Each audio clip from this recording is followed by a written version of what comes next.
नमस्कार, मैं हूं ज्ञानेश्वर लाड। आप देख रहे हैं यूनिट इंडिया न्यूज। दोस्तों, हमारे विशेष आग्रह पर भारत जोड़ो यात्रा से सीधे हमसे जुड़े हैं ऑल इंडिया कांग्रेस कमेटी के सेक्रेटरी श्रीमान संदीप जी दीक्षित।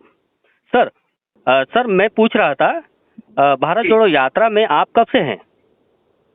देखिए, मैं पहली बार जुड़ा था जैसे ही मध्य प्रदेश में आई थी यात्रा जी। उसके बाद सिविल सोसाइटी और आज भी लोग एक्टिविस्ट हैं, ट्राइबल दलित लोग हैं जो लोग काम करते हैं, तो उसमें एक दिन साथ में था और उसके प्रबंधन में लगा रहा।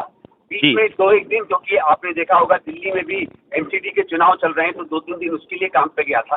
फिर 1-2 दिन गुजरात जाना था और अब वापस यात्रा में हूँ। जी सर, वर्तमान में यात्रा का रुझान कैसे है, बता सकते हैं आप? देखिए, मेरे हिसाब से अगर मैं मानूं तो एक अद्भुत रूप ले लिया इसने।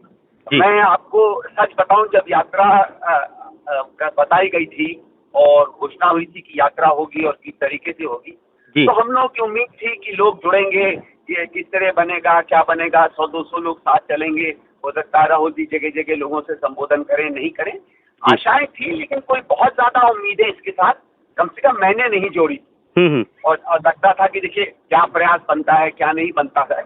हो सकता है मैं थोड़ा, जिसको कहा जाता है अंग्रेजी में, थोड़ा पेसिमिस्ट या निराशावादी व्यक्ति हूँ, लेकिन ऐसा मैंने सोचा था।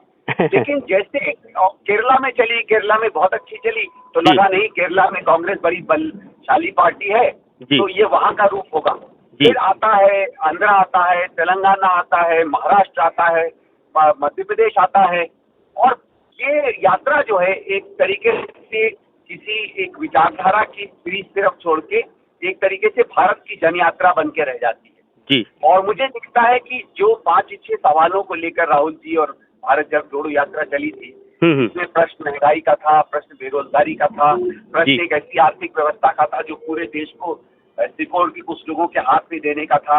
बात इसकी थी कि क्या ये देश सही में इसके सामान्य जनों का है या कुछ शक्तिशाली पैसे वाले लोगों का है।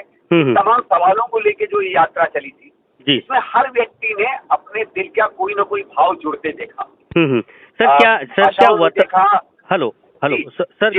क्या वर्तमान में भारत जोड़ो यात्रा की वाकई आवश्यकता थी?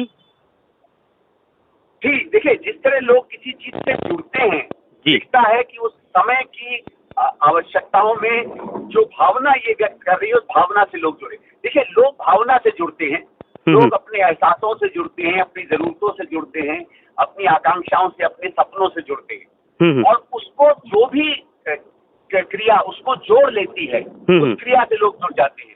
वो भाषण से हो सकता है, वो नृत्य से हो सकता है, वो प्रदर्शन से हो सकता है, वो आक्रोश व्यक्त करने से हो सकता है, वो यात्रा से हो सकता है। बहुत उसके भौतिक तरीके बहुत होते हैं, लेकिन जब वो आपके मन की भावना छूता है तो आप उससे जुड़ते हैं। और इससे मैं भारत जोड़ो यात्रा ने जो लोगों के मन में भाव छुए हैं, मैंने बहुत से लोगों से बात की, सब अलग अलग तरीके से इसको देख रहे हैं, लेकिन हर आदमी के दिल की कोई न कोई कसक, कोई न कोई दर्द, कोई न कोई पीड़ा, कोई न कोई आशा, कोई न कोई देश के प्रति उसके लगाव से भारत जोड़ो यात्रा की पूरी तरीके से जो तस्वीर है वो जुड़ती है।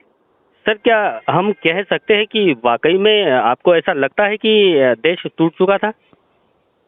देखिए, बात देश के टूटने की नहीं है। हमारा देश इतना शक्तिशाली है, इतना प्रतिभाशाली है, इसके लोग इतने एकजुट है कि इसे कोई ताकत नहीं तोड़ सकती। लेकिन क्या है, कुछ ऐसी ताकतें जो सामाजिक रूप में, आर्थिक रूप में गैर बराबरी बनाती हैं, धर्म से, जाति से, आर्थिक ताकत से, अपनी नीतियों से लोगों को एक दूसरे से अलग करती हैं, कुछ लोगों को ज्यादा समझ लीजिए एक नंबर का नागरिक बनाती हैं, तो कुछ लोगों को नागरिकता में भी पीछे कर देती हैं। ऐसी ताकतें जो हैं, तो हमारे देश की एकजुटता की जो ताकत है उसको कमजोर करती है। इससे देश टूटता नहीं है, देश अपनी शक्तियों से जिस तरीके से शक्तिशाली हो सकता है उसमें रोक आ जाती है। और देखिए, जब देश बना था, खासकर आजादी के आंदोलन में, तो इस देश को केवल एक धरती का टुकड़ा नहीं देखा गया था। इस देश को धरती में टुकड़े वाले रहने वाले हर व्यक्ति का भारत देखा गया था, हर व्यक्ति का हिंदुस्तान, हर व्यक्ति की भारत माता इसमें देखी गई। इसलिए हम लोग जब भी भारत को देखते हैं, सबसे पहले इसके लोग, इसमें रहने वाले, इसमें पैदा हुए, इसमें विचरते, इसमें जीवित रहते लोगों को हम भारत और भारत माता समझते हैं। श्रीमान, गुजरात के चुनावी दंगल में राहुल जी की भारत जोड़ो यात्रा कारगर साबित होगी? मतलब अभी कुछ वहाँ पर सभाएं भी हुई है गांधी जी की। जी जी जी, तो क्या इसका राजनीतिक असर क्या होता है, ये तो अभी हम लोग ना कोई कहने की स्थिति में है और ना ही कहना चाहते हैं जी, क्योंकि केवल राजनीति और चुनाव ही इस यात्रा का एक लक्ष्य नहीं रहा। स्वाभाविक है जी। जब इससे एक राजनीतिक पार्टी भी जुड़ी हुई है, राजनीतिक नेता भी जुड़े हुए हैं, तो चुनाव में बेहतर नतीजे हमेशा एक लक्ष्य रहता है और एक लेजिटिमेट लक्ष्य है, ये होना भी चाहिए। लेकिन गुजरात में इसका क्या असर होगा, देखिए मैं इसको दूसरी तरीके से पढ़ता हूँ। गुजरात के जो स्थानीय मुद्दे हैं, गुजरात की जो स्थानीय विकास है, पूर्वी के बाद वहाँ जो भ्रष्टाचार की चर्चा चल रही है, शहरी गुजरात कहीं पहुंच गया है और ग्रामीण गुजरात आज भी 50 साल पीछे चल रहा है। पिछले 15 साल में कोई नया विकास नहीं हुआ है। गुजरात मॉडल एक तरीके से तार दिख रहा है। आज गुजरात में जो बेरोजगारी का स्तर है वो भयानक है। आज गुजरात में नया निवेश नहीं हो रहा है, लोगों को नई नौकरियां नहीं मिल रही। ये जो स्थितियां हैं गुजरात की, ये इस समय सबसे आगे चढ़ के बोल रही हैं गुजरात में। ये स्थितियां वहाँ की स्थानीय दिक्कतें और जो पार्टी 27 साल से काबिज है उसके स्थानीय दावे जो एक तरीके से खोखले दिख रहे हैं, वो मुझे लगता है इस समय बढ़ चढ़ के चुनाव का नतीजा तय करेंगे। सर, भारत जोड़ो यात्रा का ये भैया, सॉरी मैं आपको इंटरप्ट कर रहा हूँ, ये असर जरूर रहेगा कि आज लोगों ने राहुल गांधी को पूरे देश में एक नए तरीके से देखा है। ये तो आप भी मानेंगे, बिल्कुल नया राहुल गांधी सब कुछ दिखा है। बिल्कुल पहले भी था, वो जमीन पे नहीं दिखा था, आज वो भी दिख रहा है। तो वो राहुल गांधी की जो बदलती तस्वीर है उसका तो असर पड़ेगा।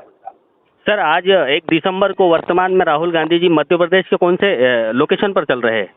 देखिए अभी जो हम लोग यात्रा है थोड़ी देर में फिर शुरू होगी, बल्कि शुरू हो गई होगी, तो मैं पीछे किसी इंतजाम के कारण रुका हुआ हूँ। उज्जैन से हम लोग आगर जा रहे हैं। जी। तो ये अभी निकल पड़ी है, ये अगले 2.5 से 3 घंटे में आगर के पास जो भी इसका पड़ाव होगा वहाँ पहुँचेगी। ठीक है सर, आपका यूनिट इंडिया न्यूज के साथ में जुड़ने के लिए बहुत बहुत धन्यवाद सर। थैंक यू भैया, धन्यवाद।